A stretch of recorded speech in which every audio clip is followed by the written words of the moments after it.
Bonjour à tous. Nous nous retrouvons pour une dernière petite vidéo avec Nathalie Sachou nous fait vraiment le grand plaisir de nous parler encore de Feng Shui. Et là, on va lui voler des petits trucs pour savoir si, dès que vous aurez fini de regarder cette vidéo, ce que vous pouvez faire chez vous pour mettre une petite ambiance un peu plus Feng Shui. Bien sûr, après, si vous voulez beaucoup plus travailler là-dessus, faites appel à Nathalie. Je suis persuadée que vous en serez ravis. Alors la chambre du couple, la façon dont je la considère, c'est que véritablement c'est un temple. Un temple dans lequel le couple va se retrouver, va, va s'unir à l'autre. Donc ça c'est vraiment important déjà d'avoir cet esprit par rapport à la chambre du couple. Pour que le couple se pérenne et se construise, parce que c'est tout ce qu'on a, des petits moments parfois qui coincent un peu, c'est déjà basiquement s'assurer que le lit euh, soit placé, on va dire, le plus loin de la porte, déjà. Pas en face non plus, parce qu'on va avoir une notion de chi trop rapide et on n'aura pas un sommeil récupérateur. Éviter tant que c'est possible, parce que je sais que les configurations, elles sont ce qu'elles sont, d'avoir la porte directement sur le côté par rapport à la tête de lit. D'accord. Là aussi, on a une notion qui peut nous surprendre. C'est le reptilien qui parle. Hein. Il est en permanence en train de se dire s'il y a quelque chose, un danger qui vient, ce sera de la porte et je suis juste à côté et je n'aurai pas le temps de prendre du recul. C'est ça vraiment cette notion-là. Donc c'est déjà ça. Ensuite, notre lit, on va s'assurer qu'il y ait des choses qui sont toujours par paire. C'est-à-dire sur le lit, deux oreillers et deux oreillers identiques. Pas un grand ni un plus petit, parce que parfois on a les oreillers ergonomiques pour mieux Ouais. dormir, tout ça. Donc si on l'a, on le place dans l'armoire, on On le le met ressort quelque le part, soir. on le ressort le soir, mais en tout cas quand le lit est fait, c'est d'avoir vraiment ces deux oreillers identiques. Ensuite, c'est d'avoir de chaque côté les deux mêmes tables de nuit, les deux mêmes chevets. S'il y a, bien sûr, il n'y a pas d'obligation de les avoir, mais s'il y a, c'est qu'il y en ait deux, et deux identiques. Et quand je dis identique, c'est vraiment identique, quoi. Euh, Ensuite, sur la table de chevet, c'est que s'il y a des lampes pareilles, qu'elles soient identiques, c'est important. Euh, voilà, déjà ça permet d'exprimer cette notion d'équilibre et de fusion. Ce que l'on va éviter dans les chambres, ce sont les miroirs. Les miroirs, parce que le miroir est associé à l'eau. Pour quelle raison à l'eau? On a tous été en montagne, un jour d'été, hein, puis on voit le lac, et avec ce beau soleil, et bien sur ce lac, on voit l'intégralité des montagnes qui se reflètent. Et ça fait véritablement un miroir. Donc c'est en ça que le miroir oui, est associé à l'eau. Donc on évite pour la simple et bonne raison que, comme on dit l'expression, va y avoir, ça exprime qu'il y a de l'eau dans le gaz, ou que le couple peut se noyer. Ah oui. Ouais. Donc il y a cette notion-là.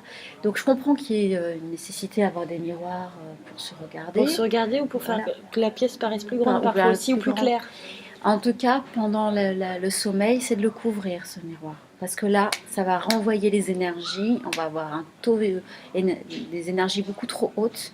On va dormir, mais on n'aura pas un sommeil réparateur. D'accord, intéressant. Euh, bon, maintenant, s'il y a le miroir qui est à côté du lit, et puis que pendant les jeux coquins, on aime bien regarder ce qui se passe. Surtout, il faut le garder. Hein. Ça n'a rien à voir. Ça n'a rien Non, à on voir. parlait du sommeil uniquement. Voilà, on était vraiment sur le sommeil. Donc C'est voilà, ça, c'est voilà. qu'il y a un temps pour tout. Donc que le miroir, ça là pour les jeux amoureux, ok. Bien au contraire, si ça stimule, c'est super. Mais pendant le sommeil, c'est vraiment de le couvrir. Alors on peut faire du système D avec un drap, quelque chose comme ça, quoi. Donc les grandes armoires des années 80 avec les miroirs tout le long, ben là c'est à bannir complètement. Si il y a vraiment une proximité et que ça reflète le couple. Alors qu'il y a proximité. Maintenant, si par rapport au lit, voilà, on a le lit ici et puis on a l'armoire qui est de ce côté, ça ne reflète pas, il n'y a pas de conséquences. D'accord. Enfin, c'est plus infime. Et une chose aussi, on va éviter les couleurs bleues et noires dans la chambre, parce que le bleu et le noir représentent l'eau aussi. D'accord, donc Donc, tous les tableaux pour les voyages, tout ça, on ne met pas non plus. alors, voyage, si par exemple c'était Avec de l'eau, le bien sûr. voyage de noces qui est représenté, ou la destination, il y a une proportion après, effectivement. Ouais, on va éviter. Euh, on va Même si c'est aussi. voyage de noces, tu disais. Si c'est un voyage de noces, il n'y a C'est pas de bon. souci parce que c'est en lien avec ce moment-là. D'accord. Ce moment sacré où on s'est dit oui l'un à l'autre, où il y a eu l'échange des anneaux ou pas, enfin en tout cas, dans la mesure où il y a une petite proportion. D'accord. Que ce ne soit pas vraiment de l'eau, qu'on n'ait pas un 4 par 3 dans une chambre. Là, D'accord. ça sera disproportionné et la proportion de l'eau sera trop importante. Ok. Voilà. Très bien. Voilà, là j'ai fait pas mal de tours en ce qui concerne le couple. Donc pour la chambre des enfants, l'organisation, souvent on se demande comment faire pour que ça se passe bien pour les enfants. Alors, on va faire en sorte que chaque espace, parce qu'il a trois espaces de vie en fait dans sa chambre l'enfant. Il dort, il fait ses devoirs, il travaille et il joue, il se détend. On sent bien qu'on est quand même dans trois fonctions différentes. Pour dormir, il faut une certaine énergie, une certaine dynamique pour travailler, faire ses devoirs pareil et pour jouer aussi. Donc c'est de s'assurer que déjà le bureau soit le plus loin possible du lit. Parce que s'il est vraiment côte à côte, qu'est-ce qui se passe? C'est que pendant qu'il fait les devoirs, eh bien son cerveau, lui, il voit qu'une chose, c'est C'est le le lit. lit. Il a juste envie, il est attiré par faire une grande sieste ou avoir du mal, ou avoir des coups de barre, vraiment là-dessus. Donc les lits qui sont déjà tout faits avec des où il y a des fois c'est attaché au bureau, il faut éviter. Ou alors il faudrait Non, qu'ils ils soient en sont dessous. en Il faudrait hauteur. que quand c'est en dessous le bureau ça va. Alors Mais il quand faut c'est pas qu'ils soient côte côte-côte, côte. Parce vraiment où que le, là le lit aussi est à la hauteur un peu plus ça arrive ça. haute, moins parce que on n'a pas la même, Ah, faut pas que le lit soit en dessous voilà, en on n'a pas fait. le même champ visuel. Donc c'est un peu moins, effectivement. Mais bon, c'est pas grave. Vraiment que le regard soit pas attiré par le C'est lit. ça en fait, c'est ça. Le regard soit pas retiré. Et la conséquence aussi, c'est que quand il sera dans le lit, il verra son bureau. Et là, il va penser au devoir, il va penser à l'interro ou à la punition qu'il a eue, les lignes, machin, et ça va cogiter. Il pourra pas Donc il dormir. aura du mal à s'endormir. Pareil pour l'espace de jeu. L'espace de jeu, parfois j'ai vu des chambres, ça ressemblait à un magasin de jouets, quoi. Il y avait des peluches partout, tout était avec le jeu partout, même le lit était en forme de jeu. Il Nous y on a voit de plus tellement en cette plus ça avec le toboggan les toboggans. intégré et puis une tente Alors, au-dessus. quand c'est les petits âges, ça va, c'est pas. Disons que les conséquences sont que il va y mettre du jeu partout. C'est-à-dire quand on va lui dire allez va te mettre en pyjama, on va se coucher, viens m'attraper, je suis cachée, voilà. Et puis pendant une demi-heure, on est là à nous faire courir, puis il aura toujours du mal à s'endormir. Donc c'est aussi de faire la différence là-dessus. Pour les CP, par exemple, quand ils commencent à aller à l'école, qu'il y a les premiers devoirs et qu'on a encore cet univers du jeu, du jouet, on va s'assurer que depuis son bureau, il ne soit pas attiré par cet univers-là. Parce que sinon, il va être là. T'as fait tes devoirs? Oui, oui, je fais mes devoirs. Puis il va avoir l'esprit en permanence qui va être attiré par ces stimuli. Donc ça va être compliqué, il va perdre énormément de temps. Donc c'est de sectoriser. Quand on a vraiment des tout petits espaces et qu'on n'arrive pas à faire la séparation entre le lit et le bureau, je sais que les espaces sont de plus en plus restreints.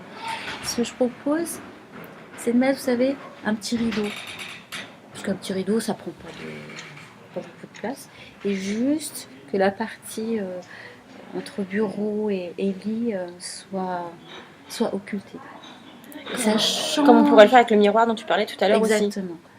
Donc voilà, ce sera bon. Après, faut faire appel à son imagination, à sa créativité. Hein. Voilà, donc ça fait partie des petites solutions. Et l'espace jeu, le délimiter par un grand tapis au sol.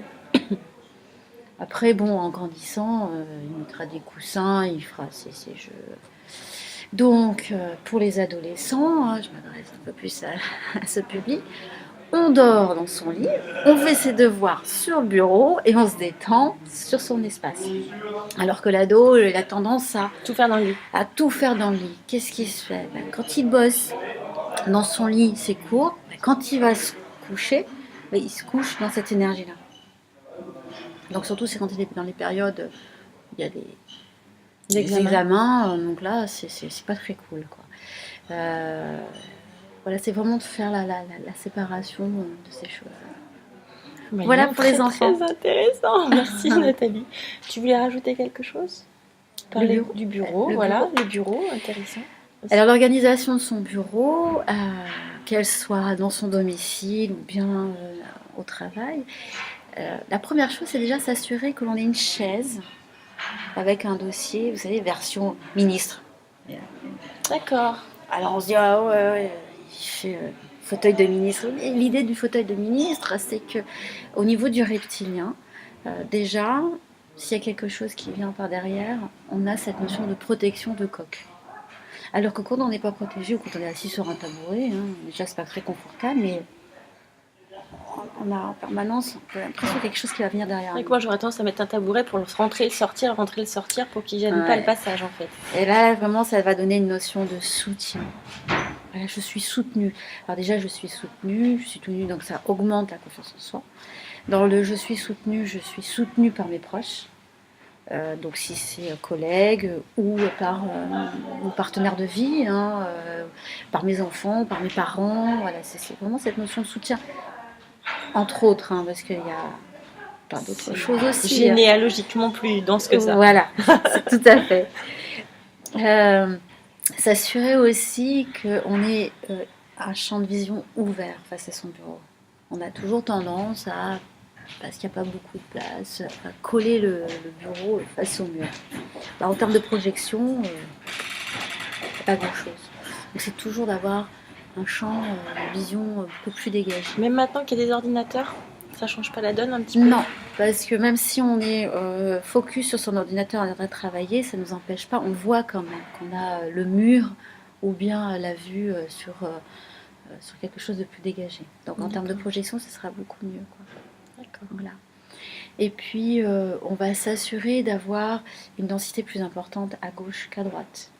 À notre gauche, qu'on ait un mobilier avec les réserves plus intense de ce côté que de celui-ci. Par exemple avec les papiers, les choses comme ça, plutôt à gauche qu'à droite. Et à droite, qu'il soit plus libre pour montrer les gens.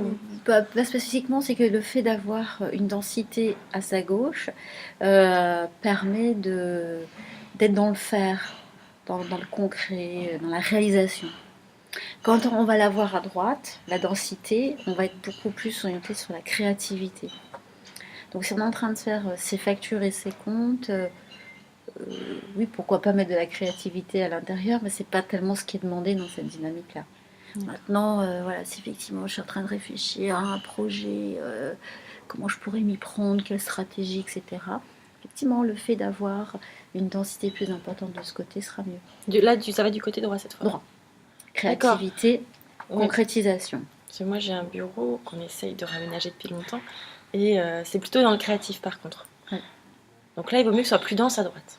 La créativité, mais une fois que la créativité a amené, change de côté de bureau. Il faut y aller, quoi. Faut le préparer, le présenter. On peut changer de côté de bureau éventuellement. Éventuellement. Après, bon, on va trouver des petites solutions.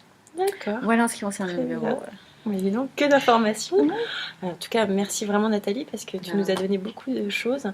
Je souhaite vraiment que le maximum de personnes aillent visiter ton site et profitent de tous tes conseils qui seront bien plus denses que sur ces quelques vidéos.